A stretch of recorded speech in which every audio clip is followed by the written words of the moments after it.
Global warming is perhaps the single greatest threat facing us today, and it's directly related to housing.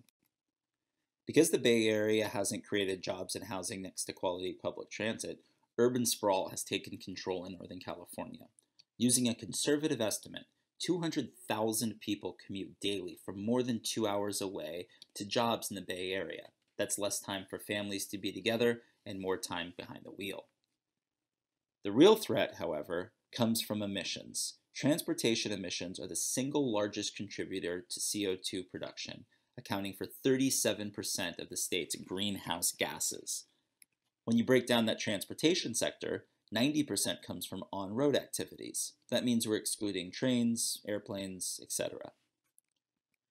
Looking at the on-road portion, 79% of total emissions come from passenger vehicles, i.e., personal car use. In the end, that means more than a quarter of the state's total carbon footprint comes from people driving cars. We must accept the reality that global warming is real, and one of the most straightforward ways to save our planet is to build jobs and housing next to transit in our urban cores. Unfortunately, today's political climate has made that difficult, and our citizens and planet suffer.